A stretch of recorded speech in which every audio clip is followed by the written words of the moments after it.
आज मी महालक्ष्मीचं व्रत करणार आहे. म्हणजे केलं आहे, तुम्हाला दाखवा ना मी पहिल्यापासूनच मी कसं कसं काय काय केलं. तर मी गेले 3 वर्ष झाले मी करते, हा 3रा वर्ष आहे माझा. लहानपणी असं मोठ्या बायका करत होत्या ना, तर मला जिज्ञासा वाटायची, अरे ह्या काय करत असते, कशाचं पूजा असन, मोठी झाल्यावर मी पण करणार असं माझ्या मनात होतं.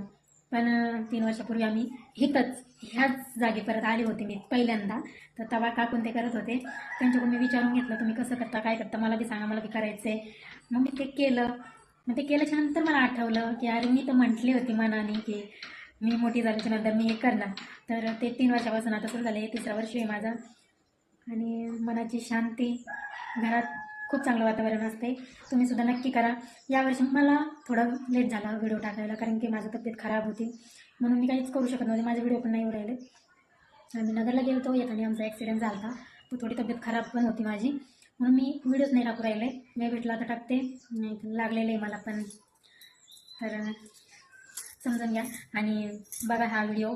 आणि जर तुम्हाला करायचा असेल तर पुढच्या गुरुवारपासून तुम्ही करू शकता. यावेळेसचे 3च आहे, म्हणजे 4च गुरुवार आहे. मग तुम्ही जर केलं तर 3च राहतील तुम्हाला, तुम्ही करू शकता. आणि शेवटच्या गुरुवारी मतलब 4था गुरुवार जे येईल ना संपायचा पूर्ण आमुषाचा टाईमचा, तो तुम्ही उद्यापन करू शकता. आणि असं नाही की एवढं जेवढं मी तामजाम केलं तेवढं करावा, तसं काही नाही. तुमच्याकडे जे असन जसं असन तसं तुम्ही करा, देवी मानून घेईन. देव कधीच म्हणत नाही की माझ्यासाठी तू खूप सारं कर. जेव्हा मी पहिल्यांदा केलं ना, मी फक्त नारळ ठेवलं होतं आणि पूजा केली ती, जसं सांगितलं होतं तसं. म्हणजे मला एवढं काही माहीत नव्हतं कसं काय करायचं, तर मी फक्त नारळ, ते पानं आणि त्याचं जसं पूजा केली तसंच केलं होतं. तर जास्त तामझाम मी नव्हतं केलं. तर मग पुढच्या वर्षी चांगलं केलं मी, यावर्षी अजून चांगलं केलं. असं केलं आहे जसं जसं आपल्याला माहिती पडतं, जसं जे लागतंय, काय लागतं काय नाही लागत, जसं करायचं हे सगळं आठवतं, माहिती राहते, तसं आपण करतो. तर तुमच्या मनाने म्हणजे तुम्ही श्रद्धेने केलं ना, सगळं मानून घेईन देवी. फक्त मनाने करा, स्वच्छ सगळं घर बीर करून. तर दिवसभर तेच चाललं होतं, एकदम स्वच्छ केलं घर. तर नक्की करा आणि बघा मी कसं केलं, चला दाखवते. तर पहिलं तर आहे ना तुम्हाला मी सॉरी म्हणते, कारण की माझा व्हिडिओ खूप लेट आला. दुसरं तुम्हाला थँक्यू, कारण की ना तुम्ही 15 मिनटं मला देणार आहे, तर थँक्यू. तर मी सकाळी उठून आंघोळ करून आहे ना उंबऱ्याला हळदीचा लेप लावला, रांगोळी काढली आणि उंबऱ्याचं चांगलं पूजा करून घेतली. मग मी पूजा करायला बसले. सगळं काम आवरल्याच्या नंतर मी 4 वाजता ही पूजा करायला बसलेली आहे,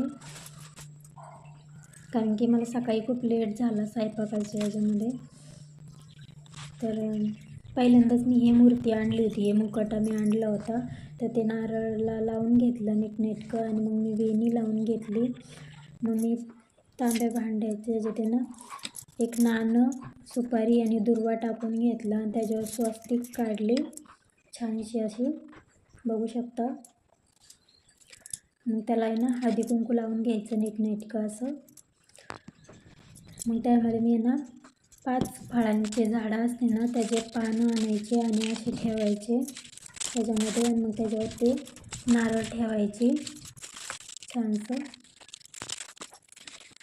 तर ना हे बघा असं मी छानसं हे करून घेतलं. लक्ष्मीची मूर्ती फोटो घेतला होता, त्याला हार फूल लावला, गणपती पण तिथेच ठेवला होता, पूजा करून घेतलं. मग हे मी ना पंचामृत बनवणार होते, तर त्यात ना थोडंसं दूध, दही, साखर आणि मध आणि तूप टाकून ना पंचामृत बनवून घेतलं. आणि प्रसादासाठी मी लाडू तयार केले ते. तर असं माझं पूजा मांडली मी छानशी. मग ना मी दिवा लावून घेतला आणि धूप तुम्ही बघितलंच असं, धूपबत्ती मी बनवलं होतं फुलांपासून, तर ते मी घेतलं हे करून. तर छान वास येत होतं ते धूपबत्तीचं, तुम्ही बघितलं नसेल तर नक्की बघा आणि सांगा मला कसं आहे. मग मी अगरबत्त्या लावून घेतलं, नीट लावून ठेवून घेतलं. मग मी आरती करून घेतलं. पूजा सुरू करायच्या आधी एकदा आरती करून घ्यायचं असतं, पुस्तक वाचायच्या आधी.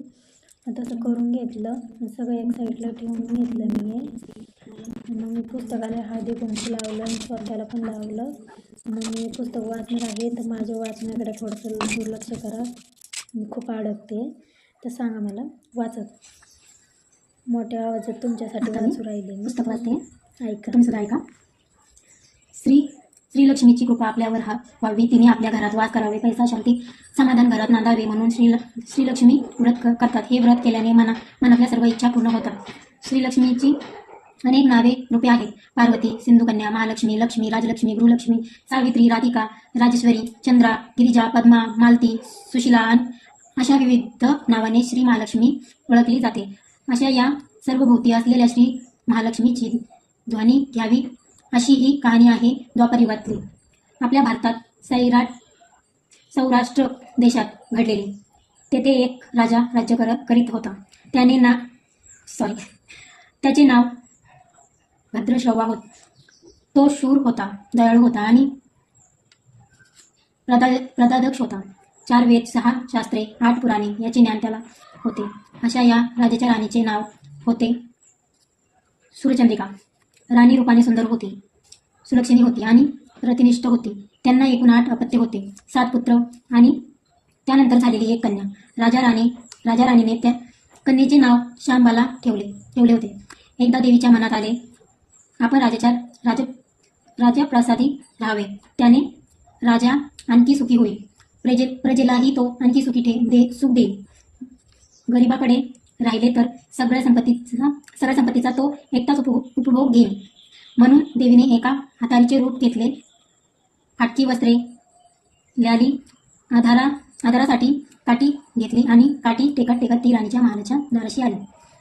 तिला पाहताच एक दासी पुढे आली. तिने म्हातारीला विचारले, कोण ग बाई तू? कुठून आलीस? काय काम काढलंस? तुझं नाव काय? गाव काय? काय हवं तुला? म्हातारीचे रूप घेतलेली श्री महालक्ष्मी म्हणाली, माझं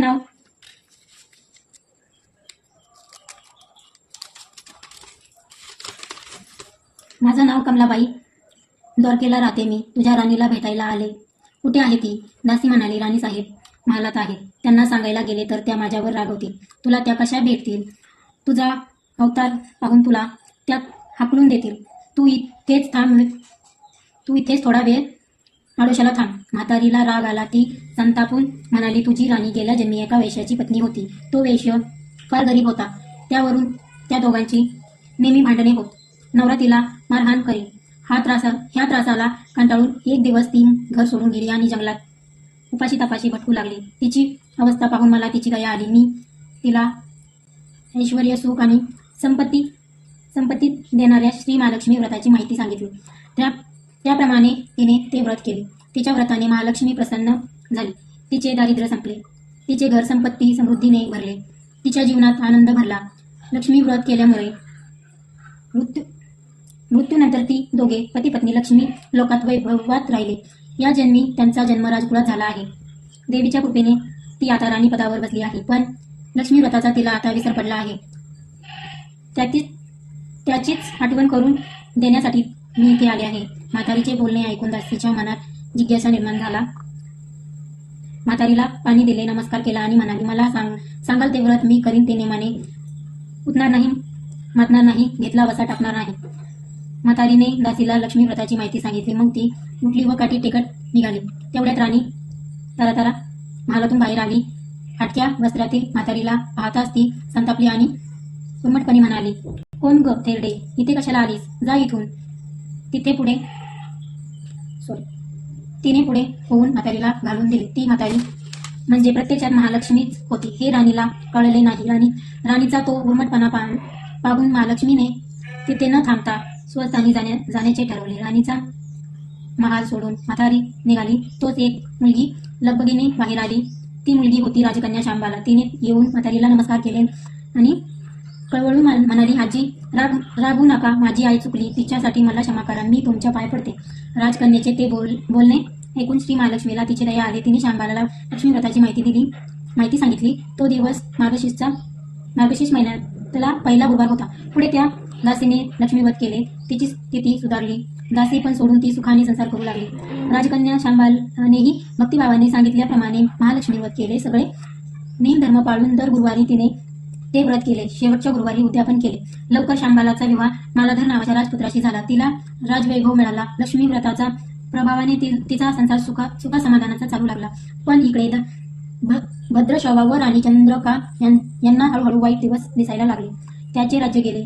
त्याचे सगळे वैभव ऐश्वर्य लयाला गेले. चंद्रिका राणी होती. ती स्थिती आता बदलली. अन्न पाण्यालाही ती महाग झाली. भद्रश्रवाला फार वाईट वाटे, पण तो तरी काय करणार. एक दिवस चिंतेने उगवत होता, तसाच मावळत होता. एक दिवस भद्रश्रवाला वाटले मुलीकडे जावे, तिला पाहावे आणि 4-8 दिवस तिच्याकडे राहावे. त्याप्रमाणे तो जावयाच्या राज्यात आला. चालून चालून तो खूप दमला होता, म्हणून थोडा वेळ विश्रांती घेण्यासाठी तो एका नदीकाठी बसला. राणीची दासी नदीवर येत होती. तिने भद्रश्रवाला ओळखले. दासी धावत महालात गेले. राजाला बातमी सांगितली. श्यामबालालाही ते समजले. श्यामबाला आणि मालाधाराने रथ पाठवून भद्रश्रवाला मोठ्या सन्मानाने राजवाड्यात आणले आणि त्याचा आदर सत्कार केला. काही दिवस जावयाच्या आणि मुलीचा पाहुणचार घेत भद्रश्रवा राजवाड्यात राहिला. आता परत जायचे विचार त्याच्या मनात घोळू लागले. जावयाला त्याने तसे सांगितले. जावयाने संमती दिली. भद्रश्रवा परत जायला निघाला तेव्हा श्यामबालाने एक हंडा भरून धन पित्याला दिले. तो हंडा घेऊन भद्रश्रवा घरी आला. मुलीने धनाने भरलेला हंडा दिला आहे हे ऐकून सूर्यचंद्रिकेचा आनंद गगनात मावेना. घाईघाईने तिने हंड्यावरचे झाकण काढले. आत पाहते तर काय, हंड्यात धन नव्हतेच, होते फक्त कोळसे. महालक्ष्मीच्या अवकृपेने हंड्यातल्या धनाचे कोळसे झाले होते. चंद्रिकेला कपाळावर हात मारून चंद्रिकेने कपाळावर हात मारून घेतला. भद्रश्रवा हा चमत्कार पाहून चकित झाला होता. दुःखाचे दिवस संपत नव्हते, दारिद्र्याचे भोग सुटत नव्हते. सूर्यचंद्रिकाला एक दिवस काढताना जीव वेटाकुटीला येत होता. एक दिवस सूर्यचंद्रिकाच्या मनातही लेकीला भेटायची इच्छा निर्माण झाली. त्याप्रमाणे ती लेकीच्या घरी जाण्यासाठी निघाली. तो दिवस मार्गशीर्ष महिन्यातला शेवटचा गुरुवार होता. सूर्यचंद्रिका लेकीच्या घरी पोहोचली तेव्हा श्यामबाला व्रताचे उद्यापन करीत होते. श्यामबालेंनी आईकडूनही लक्ष्मी व्रत करून घेतले. 4 दिवस मुलीकडं राहून सूर्यचंद्रिका परत आपल्या गावात आली. लक्ष्मी व्रत केल्यामुळे काही दिवसात त्यांना त्यांचे पूर्वीचे वैभव परत मिळाले. राज्यप्राप्ती झाली. पुढे काही दिवसांनी आई वडिलांना भेटण्यासाठी म्हणून श्यामबाला माहेरी आली. पण बाप भेटायला गेला असताना त्याला श्यामबालेने कोळसा भरलेला हंडा तरी दिला होता, पण आपल्याला मात्र काहीच दिले नाही. हा राग राणीच्या मनात होता. त्यामुळे श्यामबालेचे व्हावे तसे स्वागत कुणी केले नाही. राणीने एक प्रकारे तिचे अपमानच केला होता. पण श्यामबालेला आईचा राग आला नाही. ती पुन्हा आपल्या घरी जाण्यासाठी निघाली. निघताना तिने पूर्वी बापाला दिलेला हंडा परत घेतला. त्यात मीठ भरले व तो हंडा घेऊन ती आपल्या सासरी आली. स्वघरी आल्यावर मालाधाराने श्यामबालेला विचारले, माहेर राहून काय आणलंस? श्यामबालेने बरोबर आणलेल्या हंड्याकडे बोट दाखवले.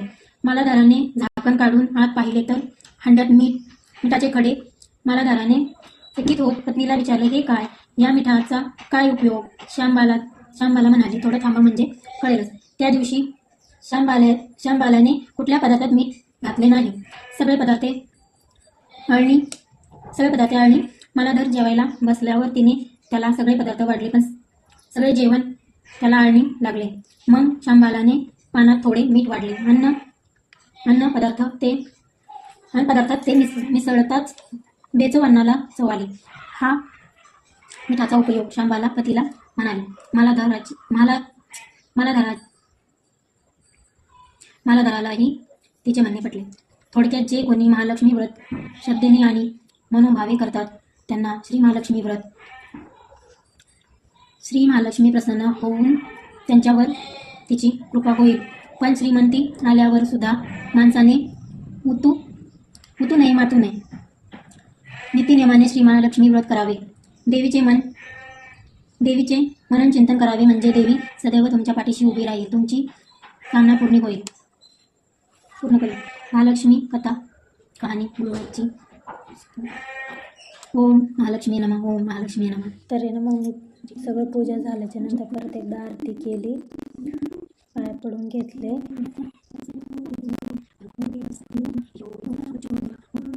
मग मी जेवण वगैरे केलं. 5 वाजता जेवण झालं माझं.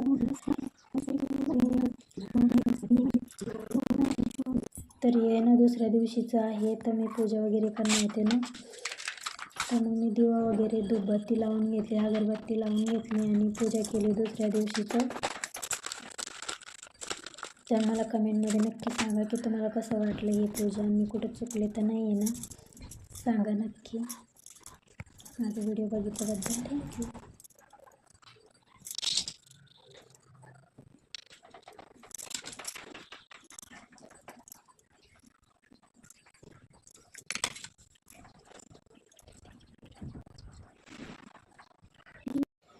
वाटला का तुम्हाला व्हिडिओ, आणि आवडला असाल ना तर मला कमेंटमध्ये नक्की सांगा की तुम्हाला आवडला, आणि मला सांगा की मी कुठं चुकले तर नाही ना, नीटनेटकं केलं ना बरोबर. नक्की सांगा मला. लाईक करा, सबस्क्राईब करा माझ्या चॅनलला प्लीज. आणि आता प्रयत्न करीन मी की व्हिडिओ टाकावा, पण मला नक्की सांगा की तुम्हाला आवडलं का, मी कुठं चुकले तर नाही ना, बरोबर केलं ना सगळं. पुढच्या वर्षी अजून चांगलं तुम्ही पण करा नक्की. बाय. माझा व्हिडिओ बघितल्याबद्दल थँक्यू. बाय.